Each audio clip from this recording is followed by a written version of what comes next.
বন্ধু রাধে রাধে। গোরাই ঘরের better video নিয়ে এসে গেছে। তো বন্ধুরা এই দেখো আমার ওয়াইফ, এখন আমরা শ্বশুর বাড়িতে আছি। আর আমার ওয়াইফ এখন কাজ করতে লাগান নিয়েছে শ্বশুর বাড়িতে, এখানেও রেস্ট করছে না, এখানেও ঝাড়ু দিচ্ছে। এখন এখন এইখানে দেখো আমাদের শ্বশুর বাড়ি এসে গেছে। আর এটা আমার শ্বশুর বাড়ির ঘর হলো, ওটা এখন নিউ দোলান বনছে। আর এটা পুরানো ঘর, তো এখন আমরা পুরানো ঘরে থাকা হয়, কারণ এই ঘরটা নিউ এখন কমপ্লিট হয় নাই। আর আমার শ্বশুর বাড়ি দেখো অনেক বড় সিম গাছ আছে, অনেক সিম ধরো, অনেক মানে সিম খাই খাই আইলে যাবো। আর এখন আমি 4-5 দিন রেস্ট করতে এসেছি শ্বশুর বাড়িতে আমার ওয়াইফকে নিয়ে। অনেক দিন থেকে বলছিল কি বাপের বাড়ি যাবো, বাপের চ তাহলে নিয়ে গেছি। আর দেখো আমার বাপের বাড়িতে অনেক কাজ করে, তো সব জায়গাতে কাজ করে, মেহনত অনেক করে আমার ওয়াইফ। এই জিনিসটা আমার খুব ভালো লাগিয়েছে।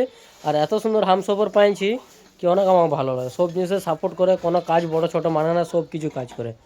তো আপনাদেরও এটাই বলা উচিত কি আপনাদেরও ওয়াইফকে বলবে কি সব কোনো কাজ ছোটো বড়ো নয়, সব কিছু কাজ করা দরকার। যেন আমার ওয়াইফ করছে, বাপের বাড়ি এসেছে তা কাজ করছে, দেখছো। আর আমার এখন শাশুমা একটু গেছে পুরুলিয়া মার্কেটে, তাই আমার ওয়াইফে করছে। এখন তো চান করে নেয় আর আমিও করি না। আর আমি তখন মৌজ করছি শ্বশুর বাড়িতে, একদম মৌজ, জানছি শ্বশুর ঘরের জামাইয়ের একটা আলাদা ইজ্জত। তো এনজয় করছি। ভিডিওর ভালো লাগে লাইক শেয়ার কমেন্ট করো, টাটা।